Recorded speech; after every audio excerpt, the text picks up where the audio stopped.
Good morning students. हम पढ़ रहे हैं हमारा पेपर सेल बायोलॉजी, जो कि फर्स्ट ईयर का पेपर फर्स्ट है। इसकी पहली यूनिट हम देख रहे हैं सेल स्ट्रक्चर। ठीक है, कोशिका संरचना।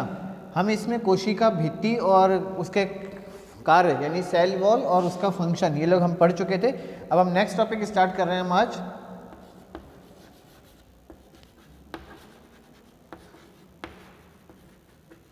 सेल मेम्ब्रेन यानी कि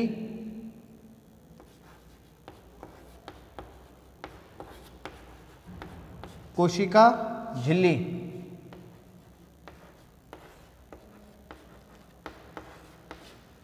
कोशिका झिल्ली यानी कि सेल मेम्ब्रेन। तो देखिए, कोशिका झिल्ली पढ़ने से पहले हम एक और छोटी सी चीज देखते हैं, वो क्या होती है एक्स्ट्रा सेलुलर मैट्रिक्स।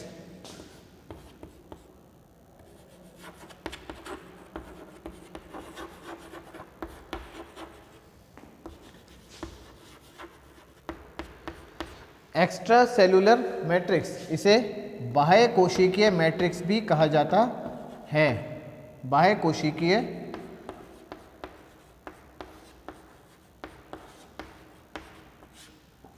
मैट्रिक्स।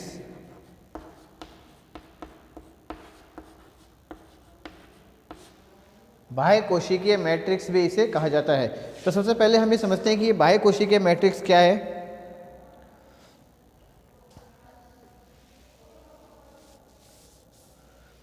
देखिए, हम बात करें एक कोशिका की संरचना की, चाहे वो पादप कोशिका हो चाहे वो जंतु कोशिका हो, जो बहुकोशिकीय जीव होते हैं उनमें कोशिका संरचना की हम बात करते हैं। तो कोशिका यानी सेल का जो स्ट्रक्चर होता है, ये क्या है भाई, हमारी अंदर एक कोशिका है। कोशिका के ऊपर ये सेल मेम्ब्रेन है, जिसे हम कोशिका झिल्ली बोल देते हैं। इसके अलावा एक और कोशिका यहाँ पे होती है पास में,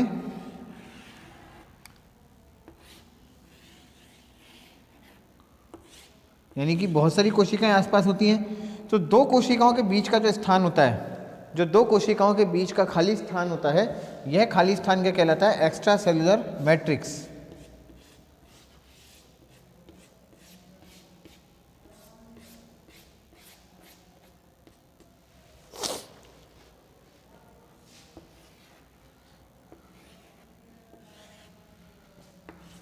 दो कोशिकाओं के बीच का खाली स्थान एक्स्ट्रा सेलुलर मैट्रिक्स यानी कि बाह्य कोशिकीय मैट्रिक्स कहलाता है। अब देखिए, बाह्य कोशिकीय मैट्रिक्स अगर हम बात करें पादप कोशिका की, प्लांट सेल की, प्लांट सेल यानी पादप कोशिका की अगर हम बात करें, तो बाह्य कोशिका मैट्रिक्स जो होती है वो किसकी बनी होती है, ये जो बाह्य कोशिका मैट्रिक्स होती है ये बनी होती है सेल वॉल की यानी कोशिका भित्ति की। अगर हम इस केवल किसकी बात कर रहे हैं, केवल पादप कोशिकाओं की बात कर रहे हैं तो।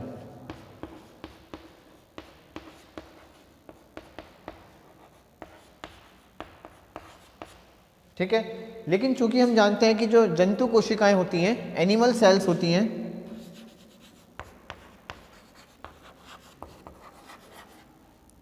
यानी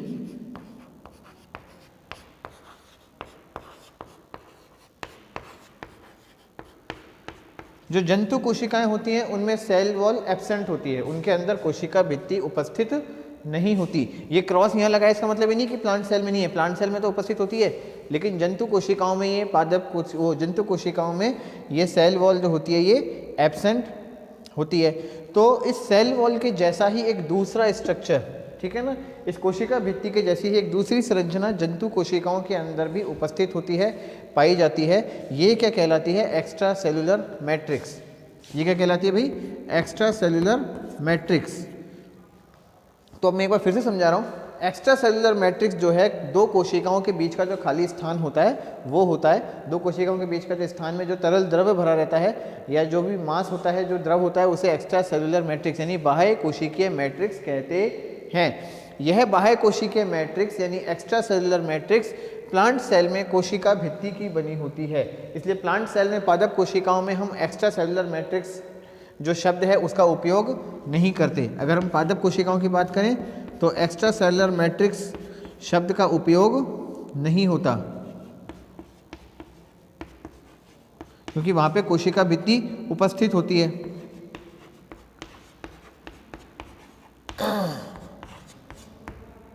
नहीं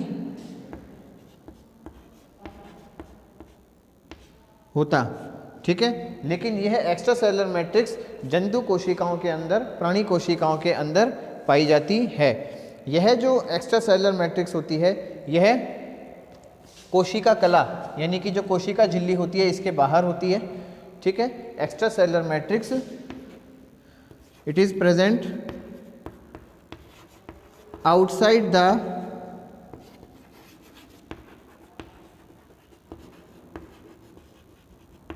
सेल मेम्ब्रेन।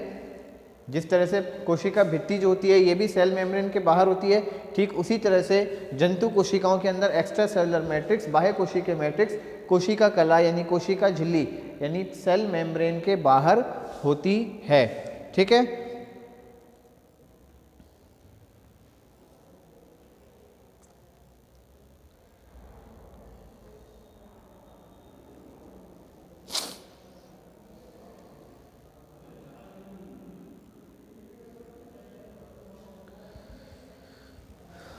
यह किसकी बनी होती है, इसका निर्माण किससे होता है? मुख्यतः यह प्रोटीन्स और पॉलीसेक्राइड्स की बनी हुई होती है। ये किसकी बनी होती है? प्रोटीन्स और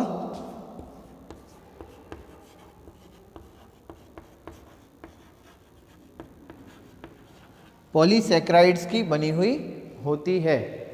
प्रोटीन और पॉलीसेक्राइड की बनी होती है। और प्रोटीन और पॉलीसेक्राइड जो है ये कहाँ से आते हैं? ये इन्हीं कोशिकाओं के द्वारा, जिन कोशिकाओं के बीच में ये बाह्य कोशिकीय मैट्रिक्स होती है, इन्हीं कोशिकाओं के द्वारा इनका स्रावण किया जाता है।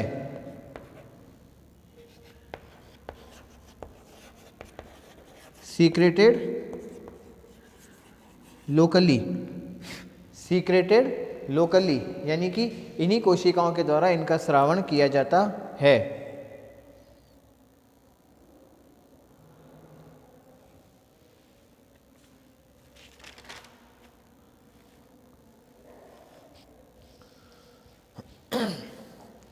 ठीक है ना।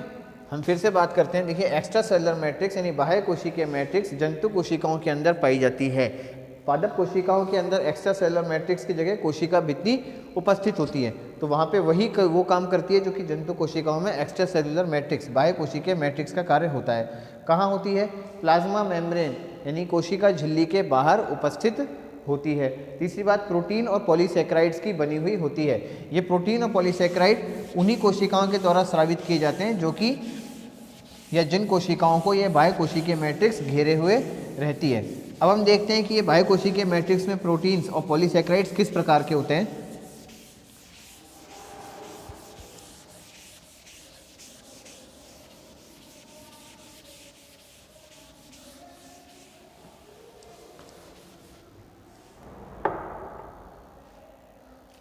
देखिए, ये किसकी बनी हुई होती है? पहला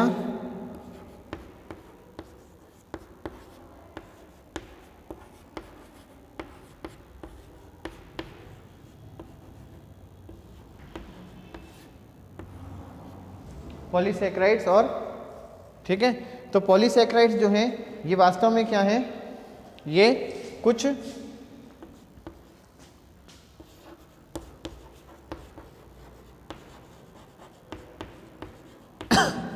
ग्लाइकोसामीन्स हैं। पॉलीसेक्राइड्स क्या हैं? ग्लाइकोसा अमीनो ग्लाइकन। ये वास्तव में क्या है? ग्लाइकोसा अमीनो ग्लाइकन। पॉलीसेक्राइड्स क्या होते हैं भाई? ग्लाइकोसा अमीनो ग्लाइकन। इनको हम इस तरह भी लिख देते हैं GAG, ग्लाइकोसा अमीनो ग्लाइकन, ठीक है ना। यानी कि ग्लूकोज के ऊपर अमीन ग्रुप इस प्रकार से जुड़ा हुआ इनमें होता है। इस प्रकार की शर्कराएं होती हैं ये।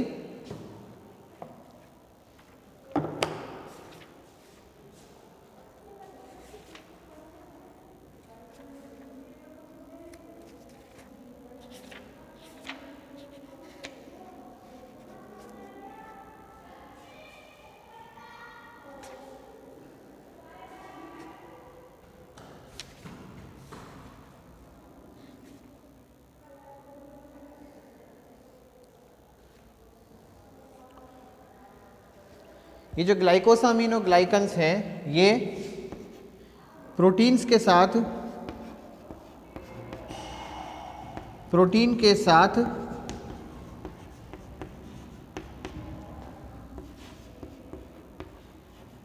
बंध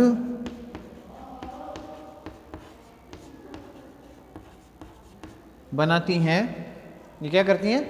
प्रोटीन्स के साथ बंध बनाती हैं और बनाती हैं प्रोटियोग्लाइकन, बंध बनाती हैं तथा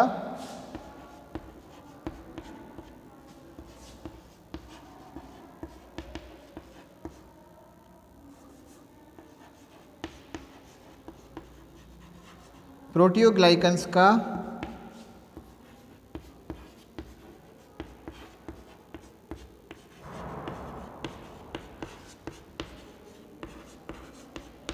निर्माण करती हैं। मैं फिर से समझा रहा हूँ, पॉलीसैकेराइड जो होती है ये कौन सी प्रकार की पॉलीसैकेराइड होती है? ग्लाइकोसामिनोग्लाइकन। ये एक विशेष प्रकार का पॉलीसैकेराइड अणु है जो कि एक्स्ट्रा सेलुलर मैट्रिक्स यानी बाह्य कोशिकीय मैट्रिक्स के अंदर उपस्थित होता है। यह प्रोटीन के साथ मिल करके प्रोटियोग्लाइकन नाम का एक पदार्थ का निर्माण करता है। प्रोटियोग्लाइकन पदार्थ का निर्माण करती हैं। ठीक है, प्रोटीन्स के साथ मिलकर प्रोटियोग्लाइकन्स नाम के पदार्थ का निर्माण करती हैं। ठीक है ना, तो ये तो हुआ एक भाग। दूसरा भाग, इसमें होते हैं प्रोटीन्स जो बाह्य कोशिकीय मैट्रिक्स के अंदर। पहला भाग तो किसका बना होता है भाई? पॉलीसैकेराइड्स का। ठीक है, पॉलीसैकेराइड्स का। और दूसरा भाग जो होता है वो इसमें होता है प्रोटीन्स का। ये प्रोटीन्स जो होते हैं मुख्यतः फाइब्रस प्रोटीन होते हैं, यानी रेशेदार प्रोटीन होते हैं।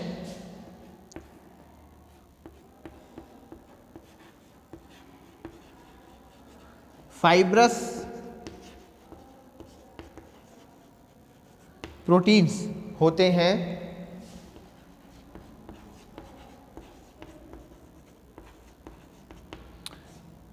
फाइब्रस प्रोटीन्स होते हैं। फाइब्रस प्रोटीन का अर्थ है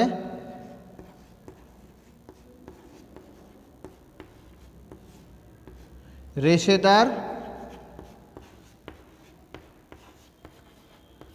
प्रोटीन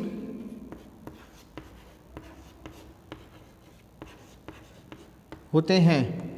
देखिए, प्रोटीन जो अणु होते हैं दो प्रकार के होते हैं। एक होता है फाइब्रस, जिनकी संरचना इस तरीके से होती है। ठीक है, रेशेदार प्रोटीन। इसे हम बोलते हैं रेशेदार प्रोटीन, हिंदी में बोलते हैं रेशेदार प्रोटीन। दूसरे प्रकार के प्रोटीन होते हैं ग्लोब्यूलर, यानी कि गोलाकार प्रोटीन। गोलाकार प्रोटीन, इनकी संरचना इस प्रकार से होती है।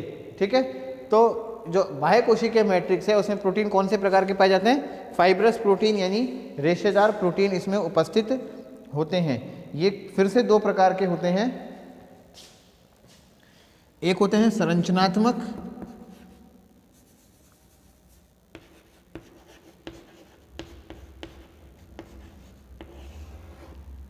एक तो होते हैं संरचनात्मक प्रोटीन यानी स्ट्रक्चरल प्रोटीन। इसको हम लिख देते हैं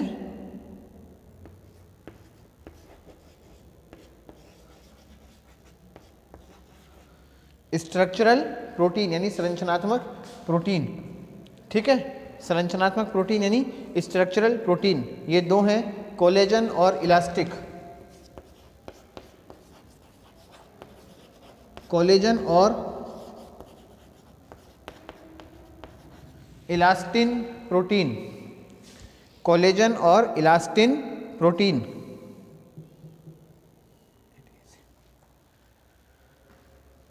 ठीक है, जो प्रोटीन है फाइब्रस प्रोटीन है, रेशेदार प्रोटीन है, फिर से दो प्रकार के होते हैं। एक तो है, पहले हैं संरचनात्मक यानी स्ट्रक्चरल प्रोटीन। ये फिर से दो प्रकार के होंगे, कोलेजन प्रोटीन और इलास्टिन प्रोटीन। दूसरे प्रकार के प्रोटीन होते हैं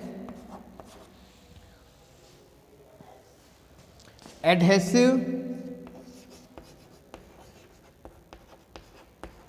प्रोटीन, इसकी हिंदी अर्थ मुझे नहीं पता, मैं आपको बाद में देख करके बता दूंगा। एडहेसिव प्रोटीन,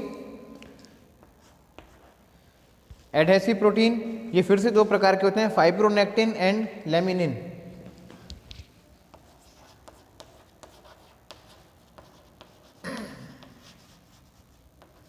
फाइब्रोनेक्टिन एंड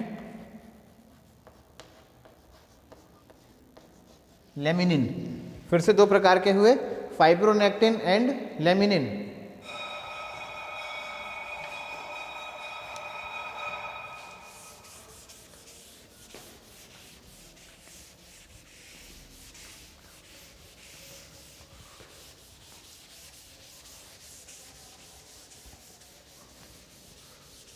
अब मैं इनका अर्थ समझा देता हूं कि क्या क्या काम करते हैं ये।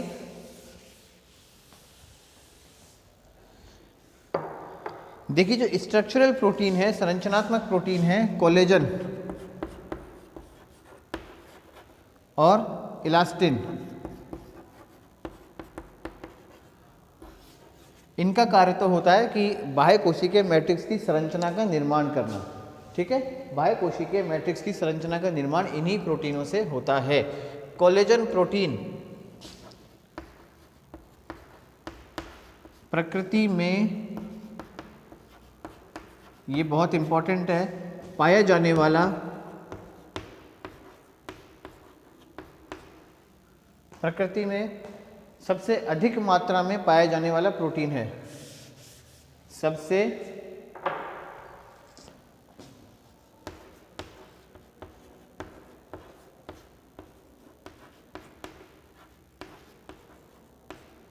अधिक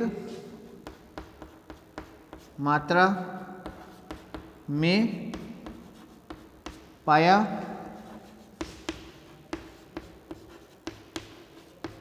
जाने वाला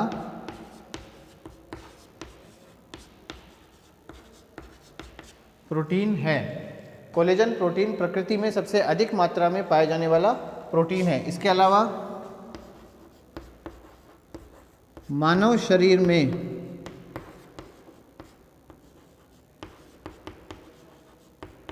भी सबसे अधिक मात्रा में पाया जाता है। मात्रा में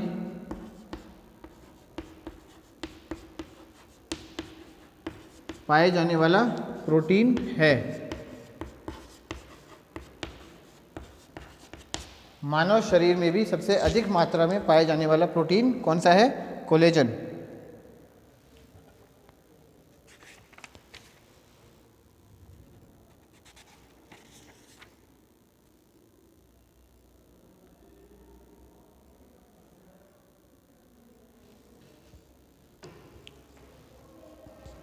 ठीक है ना, लिख लीजिए। इसको आप मानव शरीर में ना लिख के लिख लीजिए स्तनपाइयों में।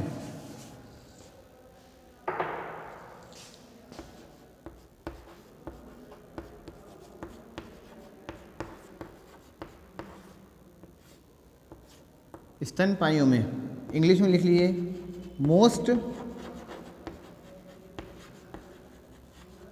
abundant protein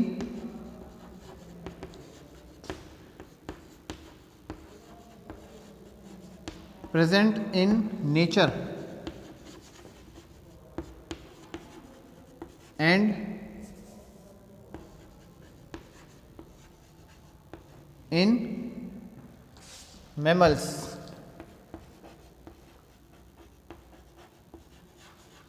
nature and mammals, यानी कि मैमल्स में, स्तनपाइयों में जितने भी प्रकार के प्रोटीन होते हैं उनमें सबसे अधिक मात्रा में पाया जाने वाला प्रोटीन कौन सा होता है? Collagen protein.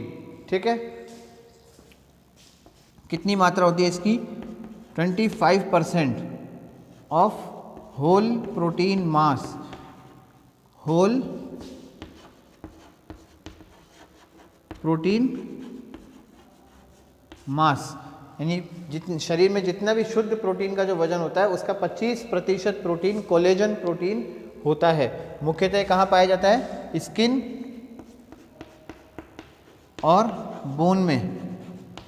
कहाँ पाया जाता है? स्किन यानी त्वचा व अस्थियों में।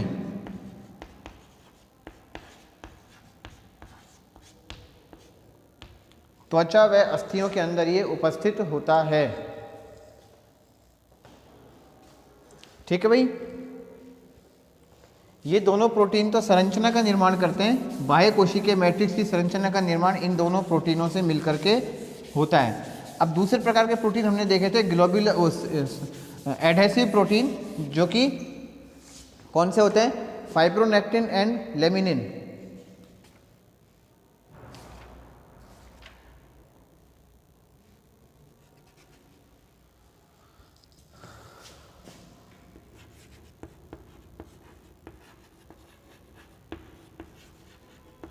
फाइब्रोनेक्टिन एंड लेमिनिन, ये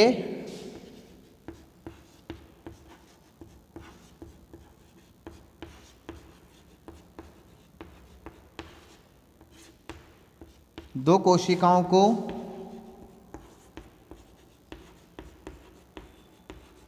आपस में चिपकाने के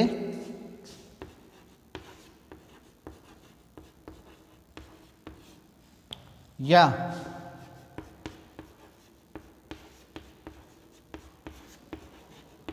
कोशिका को सतह से चिपकाने का कार्य करते हैं। सतह से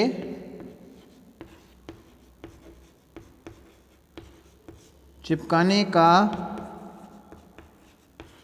कार्य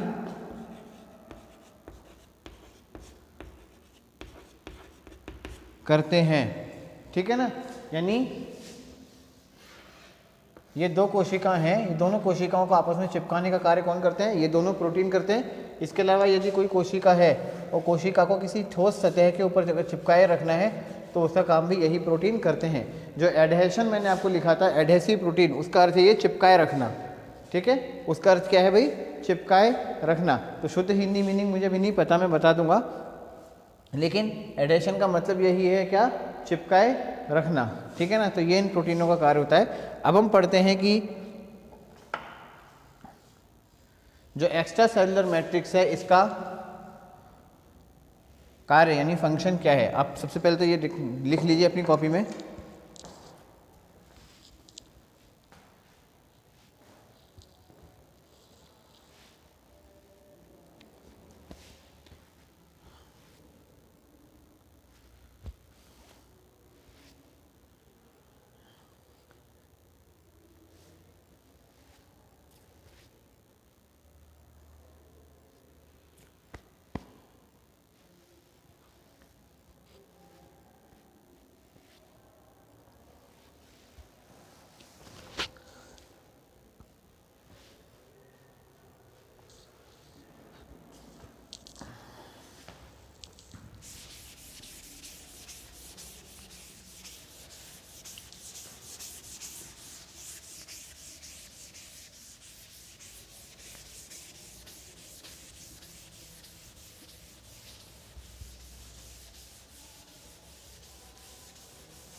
हाँ, अब नेक्स्ट पढ़ते हैं इसका फंक्शन।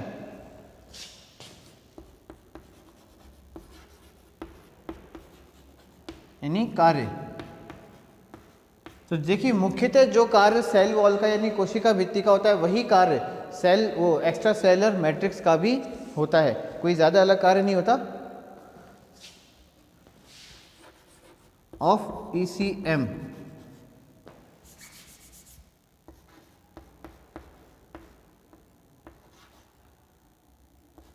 बाय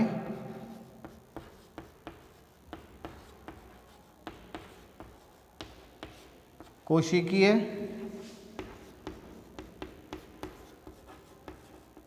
मैट्रिक्स का कार्य, बाह्य कोशिकीय मैट्रिक्स का कार्य। क्या क्या कार्य होता है? सबसे पहला तो ये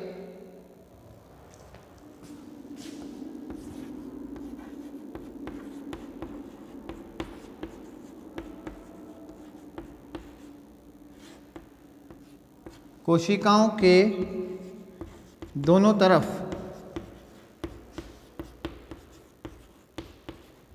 तरफ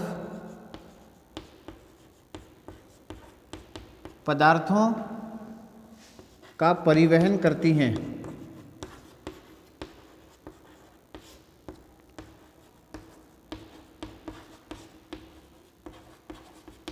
कोशिकाओं के दोनों तरफ पदार्थों का परिवहन करती हैं। सबसे पहला कार्य क्या है कि कोशिकाओं के दोनों तरफ पदार्थों का परिवहन इनके द्वारा होता है। Transport of variety of materials on either side of cells. Transport of variety of materials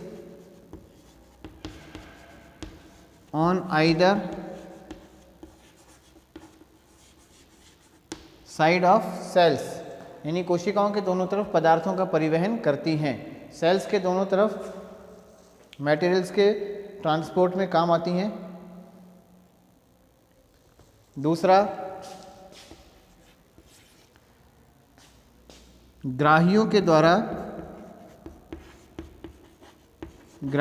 द्वारा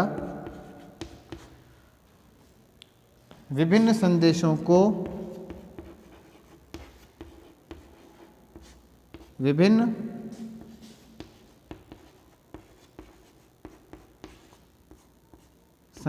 को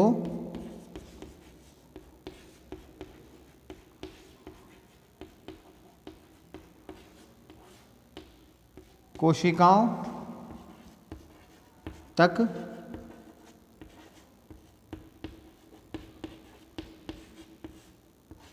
पहुंचाती हैं। ठीक है, यानी ग्राहियों के द्वारा विभिन्न संदेशों को कोशिकाओं तक पहुंचाने का काम करती हैं। इंग्लिश में लिखेंगे हम, receptor of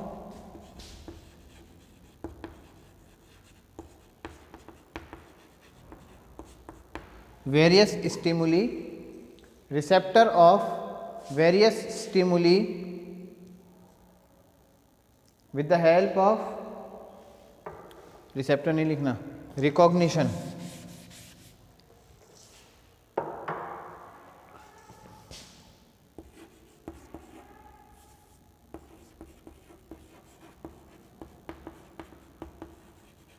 recognition of various stimuli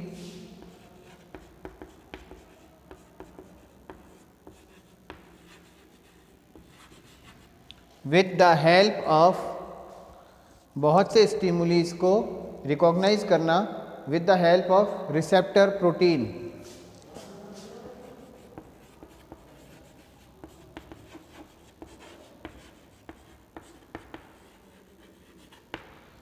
with the help of receptor proteins, receptor proteins के द्वारा विभिन्न प्रकार के स्टिमुलस को रिकॉग्नाइज करना। ठीक है, और तीसरा काम होता है सेल एडहेशन।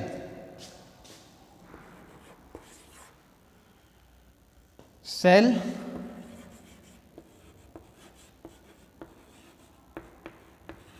एडहेशन यानी कोशिकाओं के बीच में संबंध को बनाए रखना, दो कोशिकाओं को आपस में चिपकाए रखना या कोशिकाओं को सबस्ट्रेटम ठोस पदार्थ से चिपकाए रखना। हिंदी में एडेशन का मैं आपको बाद में देख करके बताऊंगा, अभी आप हिंदी मीडियम वाले स्टूडेंट्स इसको छोड़ दें। तो तीन कार्य हुए, कोशिकाओं के दोनों तरफ पदार्थों का परिवहन करती हैं यानी कि transport of variety of materials on either side of the cells. ठीक है, दूसरा ग्राही के द्वारा विभिन्न संदेशों को कोशिकाओं तक पहुंचाती है यानी कि कोशिकाओं तक पहुंचने वाले विभिन्न संदेशों को ग्राहियों के द्वारा, कोशिका की जो सतह होती है इस सतह पर विभिन्न प्रकार के प्रोटीन पाए जाते हैं। ठीक है, ये जो प्रोटीन होते हैं ग्राही प्रोटीन कहलाते हैं, इन्हें हम बोलते हैं रिसेप्टर प्रोटीन। ठीक है, ग्राही, ये ग्राही प्रोटीन बाहर से आने वाले सूचना संदेशों को पढ़ते हैं और उसी के आधार पर कोशिका को क्रिया करने के लिए निर्देशित करते हैं। तो ये ग्राही प्रोटीनों के द्वारा विभिन्न संदेशों को कोशिकाओं तक पहुंचाती हैं। Recognition of various stimuli with the help of receptor protein. और तीसरा है इनका फंक्शन सेल एडेशन, यानी कोशिकाओं को, दो कोशिकाओं को आपस में एक तो चिपकाए रखने का कार्य करती है और किसी कोशिका को सतह से चिपकाए रखने का कार्य भी यही करती हैं। तो ये तो हो गया हमारा एक्स्ट्रा सेलुलर मैट्रिक्स, बाह्य कोशिकीय मैट्रिक्स। अब हम आगे पढ़ रहे हैं, नया टॉपिक स्टार्ट कर रहे हैं, सेल मेम्ब्रेन यानी प्लाज्मा मेम्ब्रेन। इसको जल्दी से आप नोट डाउन कर लीजिए कॉपी में।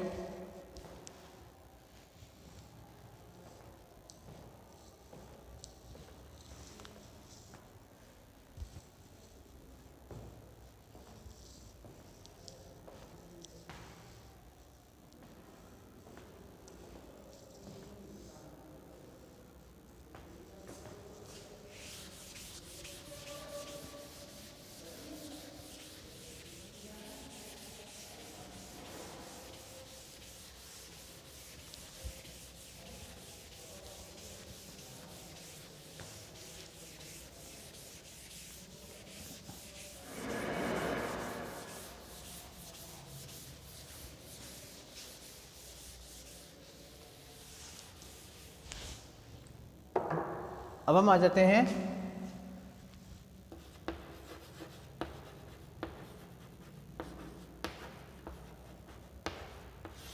सेल मेम्ब्रेन यानी कोशिका झिल्ली के ऊपर।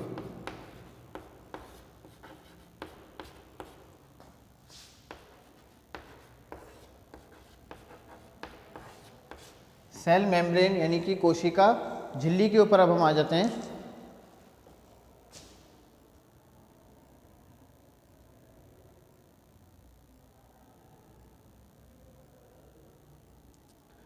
प्लाज्मा मेम्ब्रेन यानी सेल मेम्ब्रेन जो होती है, लिखिए आप, इट एनक्लोजेज द सेल,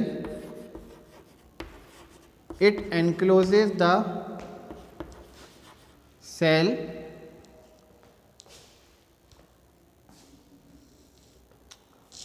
यह कोशिका को घेरे रहती है, कोशिका को घेरे रहती है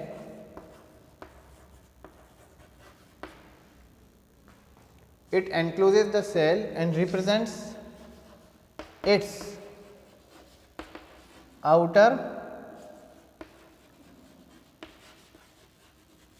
boundary and represents its outer living boundary.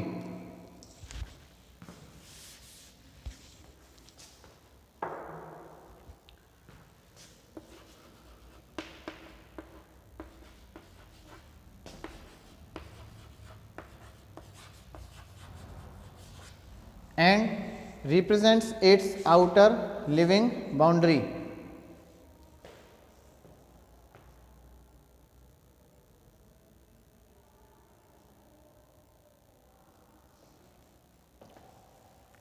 यह कोशिका को घेरे रहती है, यह कोशिका को घेरे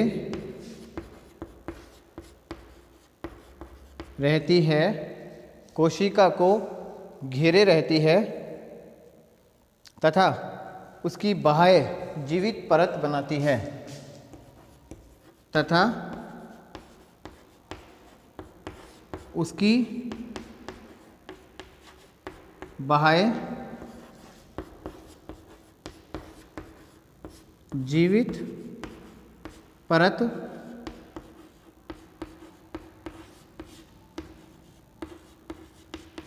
बनाती है। कोशिका को घेरे रहती है तथा उसकी बाह्य जीवित परत बनाती है, बाहरी जीवित परत का निर्माण करती है।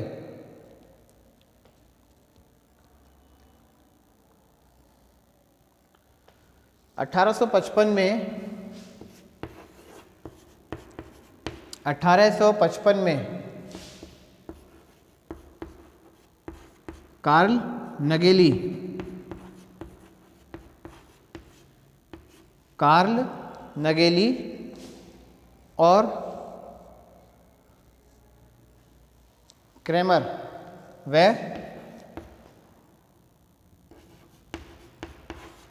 सी क्रेमर ने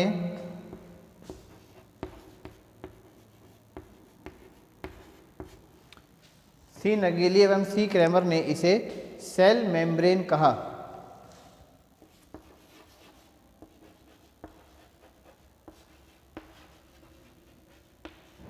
सेल मेम्ब्रेन कहा। ठीक है,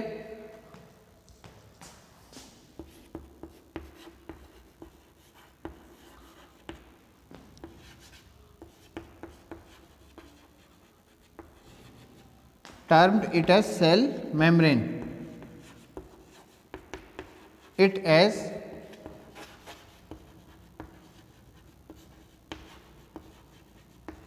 सेल मेम्ब्रेन, उन्होंने इसे क्या कहा? सेल मेम्ब्रेन कहा। सी नगेली और सी क्रेमर ने इसे सेल मेम्ब्रेन का नाम दिया। 1931 में जे के प्लवर ने 1931 में जे के प्लोवर ने प्लाज्मा लेमा, जे के प्लोवर ने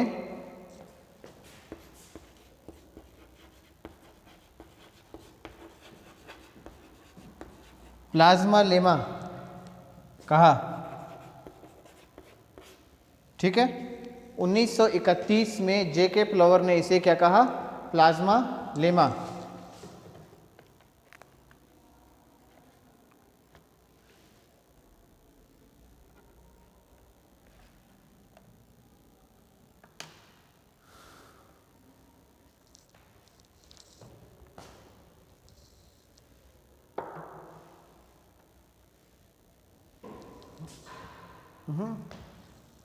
देखिए,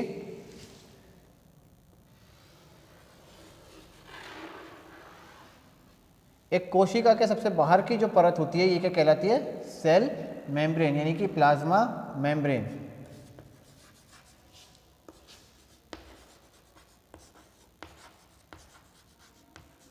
हिंदी में इसे बोलते हैं कोशिका झिल्ली। ये जीवित परत होती है। पादप कोशिकाओं में इसके ऊपर कोशिका भित्ति पाई जाती है और जंतु कोशिकाओं में इसके बाहर बाह्य कोशिकीय मैट्रिक्स उपस्थित होती है। ठीक है ना, ये जो परत होती है इसी संरचना की और परतें कोशिका के अंदर भी पाई जाती हैं। ठीक है, इसी संरचना की और परतें कोशिका के अंदर भी पाई जाती हैं जो कोशिकांगों के ऊपर उपस्थित होती हैं। जैसे हम बात करें माइटोकॉन्ड्रिया की, हम बात करें केंद्रक की, हम बात करें लाइसोसोम की, हम बात करें क्लोरोप्लास्ट की। ठीक है ना, तो इन सब की जो परतें होती है उनकी संरचना भी बिल्कुल ऐसी ही होती है, बिल्कुल ऐसी ही होती है। लेकिन इन परतों को हम कोशिका झिल्ली या सेल मेम्ब्रेन नहीं कहते। सेल मेम्ब्रेन हम केवल सेल की कोशिका की बाहरी परत को ही कहते हैं। पर जो संरचना होती है वो इन परतों की और इन परतों की बिल्कुल समान होती है, एक जैसी संरचना होती है। पर कोशिका झिल्ली यानी सेल मेम्ब्रेन केवल कोशिका के बाहर उपस्थित परत को ही कहा जाता है, अंदर की परतों को कोशिका झिल्ली नहीं कहते। ठीक है, लिख लीजिए।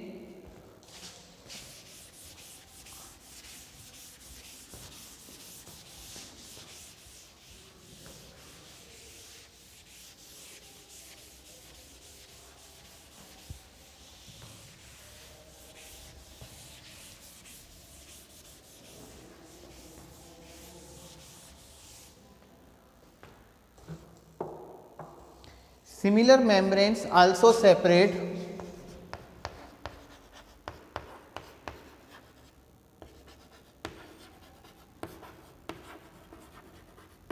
similar membrane also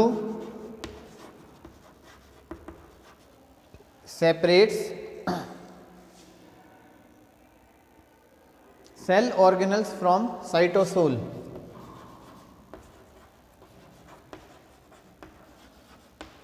cell organelles from cytosol.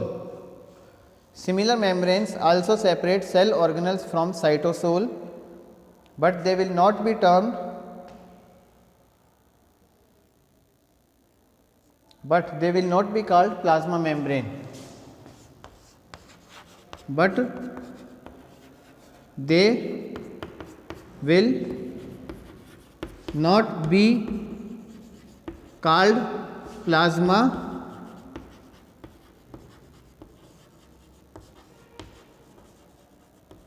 Membrane. ठीक है ना, यानी कोशिका झिल्ली के अंदर और भी ऐसी कोशिका के अंदर और भी ऐसी परतें होती हैं जो कि साइटोसोल से सेल ऑर्गेनल्स को सेपरेट करती हैं, पर उन्हें प्लाज्मा मेम्ब्रेन नहीं कहते। लिख लीजिए इसको हिंदी में भी, समान प्रकार की झिल्लियां, समान प्रकार की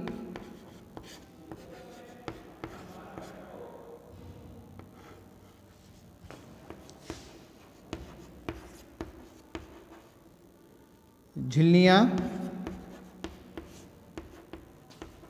कोशिका के अंदर भी पाई जाती हैं, कोशिका के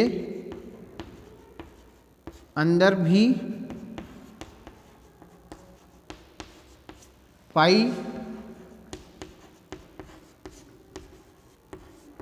जाती हैं, जो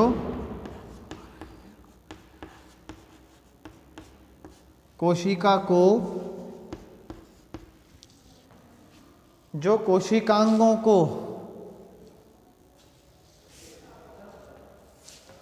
जो कोशिकांगों को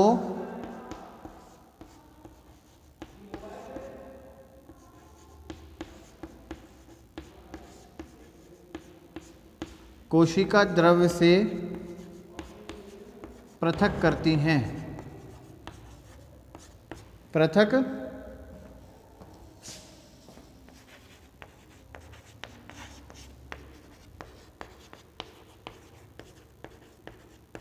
परंतु वे कोशिका झिल्लियां नहीं कहलाती, कोशिका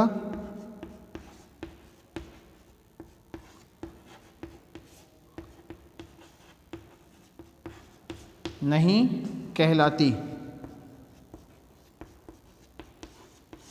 कोशिका झिल्लियां नहीं कहलाती।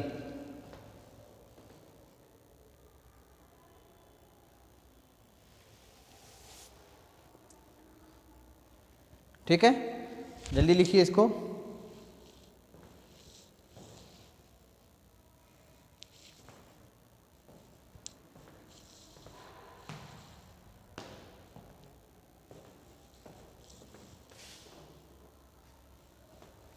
अब एक इम्पोर्टेंट पॉइंट मैं आपको बता रहा हूँ, ये आपके हो सकता है कि जो फर्स्ट क्वेश्चन होता है पेपर में, जो पहला क्वेश्चन आता है जो पूरे सिलेबस में से बनता है और ऑब्जेक्टिव टाइप होता है, उसमें ये क्वेश्चन आ सकता है।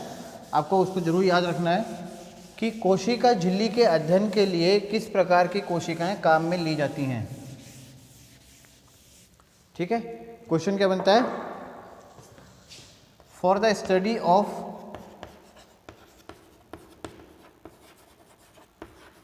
cell membrane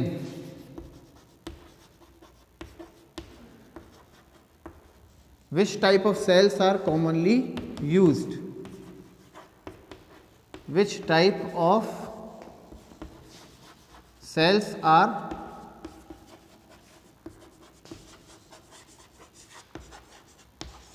commonly used, यानी कोशिका झिल्ली के अध्ययन के लिए कौन सी प्रकार की सेलें सामान्यतः काम में ली जाती हैं। तो इसका उत्तर क्या है, आंसर है इसका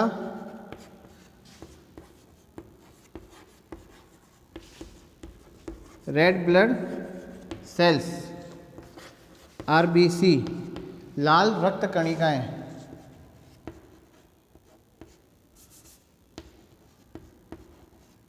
लाल रक्त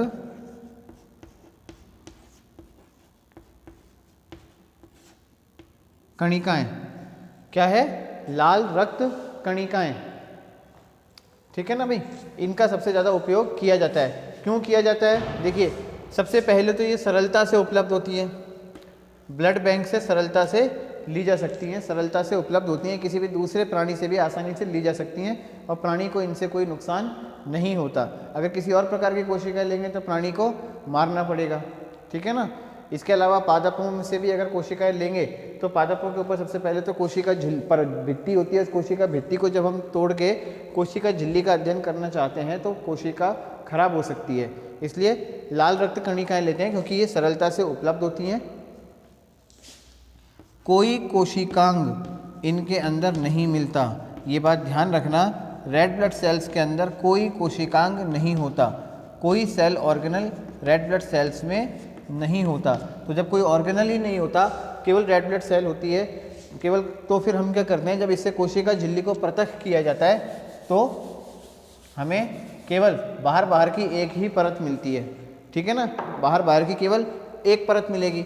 अगर इसके अंदर ऑर्गेनल्स होंगे, केंद्रक होगा, माइटोकॉन्ड्रिया होगा, क्लोरोप्लास्ट होगा या दूसरे अन्य प्रकार के ऑर्गेनल होंगे, तो जब हम इनमें मेम्ब्रेन को पृथक करेंगे तो हमें सारी परतें एक साथ मिल जाएंगी, सारी झिल्लियाँ एक साथ मिल जाएंगी, तो हमें कोशिका झिल्ली का अध्ययन करने में परेशानी होगी। इसलिए दो कारण हैं, एक तो सरलता से उपलब्ध होती हैं, दूसरा इनके अंदर किसी प्रकार का कोई सेल ऑर्गेनल नहीं पाया जाता, अनुपस्थित होता है, तो उसकी वजह से क्या है कि हमें कंटामिनेशन नहीं मिलता, आराम से हम केवल कोशिका झिल्ली का अध्ययन कर सकते हैं, ठीक है ना। तो ये हो गया हमारा आज का टॉपिक। अब इसका जो कंपोजिशन है कि यानी कि जो प्लाज्मा झिल्ली होती है, इसका कंपोजिशन यानी कि इसके संघटक क्या है और दूसरा इसकी संरचना क्या है, ये हम हमारी नेक्स्ट क्लास में पढ़ेंगे। आज के लिए हम केवल इतना ही कंक्लूड कर रहे हैं। Thank you students.